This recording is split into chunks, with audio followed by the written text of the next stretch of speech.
Hello, it's Phillip Taylor speaking from Richmond Green Chambers. This morning I'm looking at a publication from Jordan's. It's APIL's Guide to Catastrophic Injury Claims, now in a second edition. It's an important book. APIL, that's the Association of Personal Injury Lawyers, is an important organisation that's of great support to us, both solicitors and counsel, when we come to present these cases in court. I've certainly found the publications, these guides, extremely helpful. Let me go through this one with you. This is the guide, as I say, to catastrophic injury claims. It's that book there. It's been written by 4 people: Grahame, Aldous, Queen's Counsel, who many of you will know, Stuart, McKechnie, Jeremy Ford and Terry Lee. There's the spine and then there's the back, and you can see there's quite a lot of information set out in the back as to what's actually available. It's an e-book as well, and as I say, do have a look at Jordan's website so you can get information. There's the index, fairly detailed index. Then of course you've got an appendix at the back which is actually biographies of the people who've written this book. As I said, it's now in a second edition.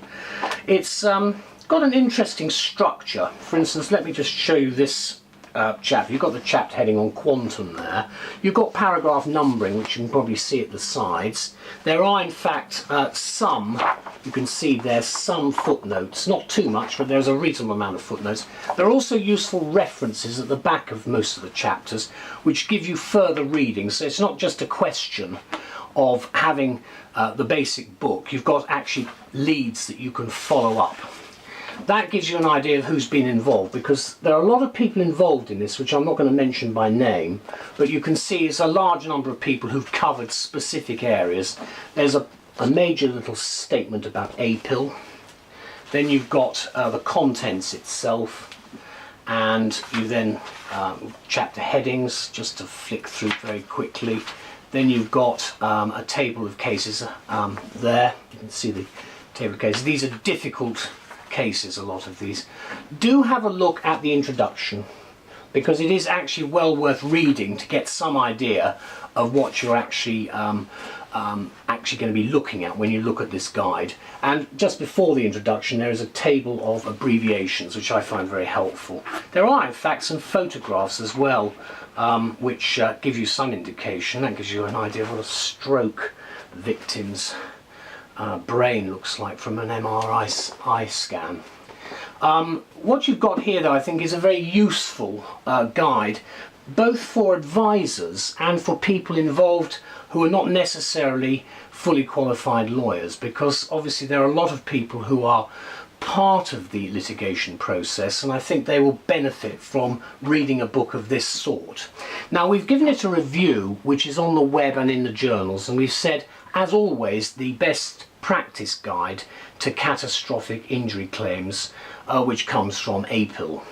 And we say this: catastrophic injury claims almost invariably the result of well-nigh unimaginable human suffering, occupy one of the most complex and sensitive areas of law. It is a difficult area.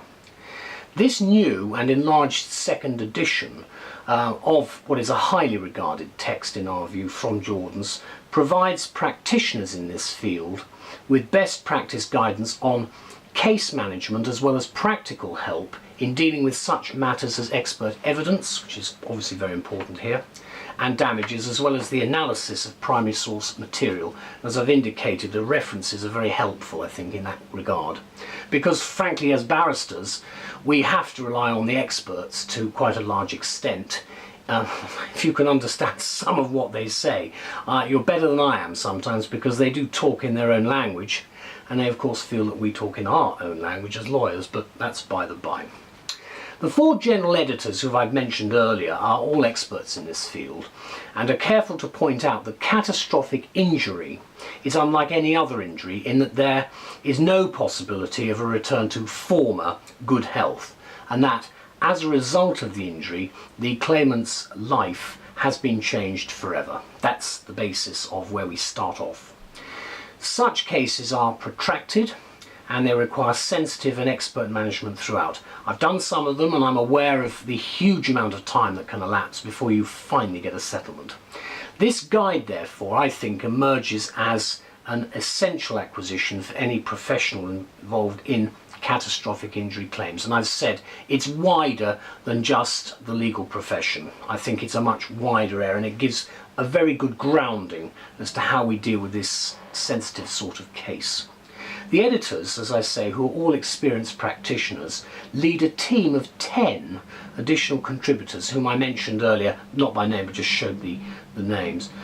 Each is a specialist in such areas as adult neuroradiology, periodic payment orders, traumatic brain injuries, spinal cord injuries, prosthetic rehabilitation and psychiatric injuries. And each of these areas and more are examined in detailed separate chapters, and I thank them because it's all in one place and it does help us lest we have to go to the loose leaf works and elsewhere. Other chapters cover issues relating to costs and funding. Again, you can look elsewhere, but it's still here as your first stop, basically. And deal with capacity and court of protection matters, special damages, future loss and statutory benefits and services. It's actually useful too if you're doing the bar course, because certainly when I did it, this was something I would have actually been found very useful when I was writing, for instance, draft opinions prior to doing the examination. So it is useful again in that regard too. The final 2 chapters deal with fraud and malingering, settlement and of course ADR, that's alternative dispute resolution.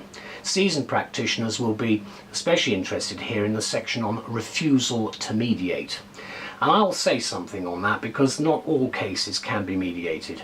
I know that it's very popular, and I have my own suspicions about why it's so popular with some people, because it's about money. But the fact is that quite often you're not going to be in a situation where mediation is actually the way forward. And we have to be realistic about that as counsel, and I hope the judiciary will be too in future. As the title indicates, this text is produced in association with APIL, Association of Personal Injury Lawyers, and they're the UK's leading association of claimant personal injury lawyers, and with a membership numbering around 5,000 solicitors, barristers, academics and students. The organisation is dedicated to protecting the rights of injured people. Their primary objective is to promote full and just compensation for all types of personal injury. We're aware of what's been said by the government about whiplash recently, but we are dealing here with much more serious matters, which are covered by the Judicial College guidelines and everything else. This is a comprehensive and authoritative text which will be of benefit to experienced and inexperienced lawyers alike. Also, of course, advisors, particularly as the new edition contains so much new material. As I've indicated, there are new chapters, for example, on neurological rehabilitation, birth brain injuries, a big area of course, and adult neuroradiology. New sections also include comment on the impact of the Jackson reforms, which is inevitable, as well as the cost budgeting and developments in the Court of Protection jurisdiction, which has become a much bigger area for many obvious reasons, with the increase in dementia, Alzheimer's and so forth. It's vital, therefore, for the practitioner to keep as up to date as possible in this area, and this is what this book does, and I'm grateful, which is why I'm doing the review, but I'm very grateful to them for producing it. It's also available, as I've indicated earlier, as an e-book on Jordan's website, and it's a useful work of reference which contains extensive tables of cases I've indicated, statutes, statutory instruments, and for those seeking further information there are the additional references, and the publication date is cited at 2014. Let me just show it again. It's quite a heavy book, this one. It runs to 550 odd pages. As I say again, just to show you, the index is actually detailed, good index. Sometimes the indexes leave a little bit to be desired, but you can see here, just on the basis of some of the, you've got some examples, for instance, here. This is expert evidence, and I think that's a very important area for everybody to have a look at, because you can win or lose a case quite often on expert evidence, and this business of hot tubbing is coming in quite a big way. That is, that the judge actually looks at and talks to the experts, put them all together in the witness box at the same time, and tries to get the information rather more as an inquisitive rather than an adversarial system. And actually, I have to say, I think it works. But more about that at another date. I'd like to thank the authors and Jordans very much. As I said, do have a look on their website, and thank you to all concerned. We'll be having the reviews published in the journals, and it's on the web as well. So thank you. Bye-bye.